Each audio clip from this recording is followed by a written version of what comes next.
ভেনেজুয়েলায় দুর্ধর্ষ হামলা চালিয়ে প্রেসিডেন্ট নিকোলাস মাদুরোকে গ্রেপ্তারের ঘটনায় বিশ্বজুড়ে বইছে সমালোচনার ঝড়। মাদক পাচারের অভিযোগ তুলে মার্কিন বাহিনীর গেরিলা হামলায় বাসা থেকে মাদুরোকে আটক করে নিয়ে যাওয়া হয় যুক্তরাষ্ট্রের নিউ ইয়র্কে। এভাবে সামরিক অভিযানকে আগ্রাসন বলে আখ্যায়িত করছেন বিশ্ব নেতারা। একই সাথে ক্ষোভ প্রকাশ করেছে ইরান, রাশিয়া সহ বিভিন্ন দেশ। এবার এই ঘটনায় প্রতিক্রিয়া জানিয়েছে জাতিসংঘ।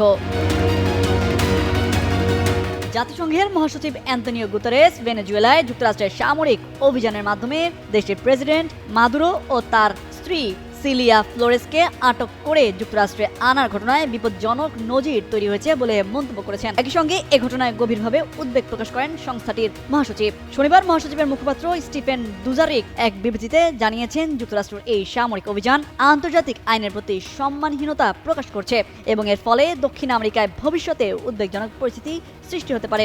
সবাইকে জাতিসংঘের সনদ ও আন্তর্জাতিক আইন অনুসরণের পাশাপাশি মানবাধিকার রক্ষা এবং অন্তর্ভুক্তিমূলক সংলাপের মাধ্যমে সংকট সমাধানের আহ্বান জানিয়েছেন গুতেরেস।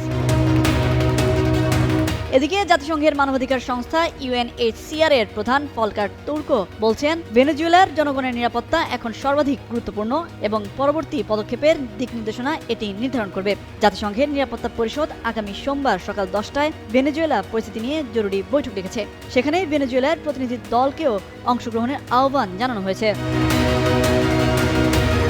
এর আগে স্থানীয় সময় শুক্রবার রাতের ঘটনায় ভেনেজুয়েলার রাজধানী কারাকাসে হামলা চালিয়ে মাদুরো ও তার স্ত্রীকে মার্কিন বিমান বাহিনী আটক করে নিউ ইয়র্কে নিয়ে যায়। তারা বর্তমানে ফেডারেল হেফাজতে রয়েছেন।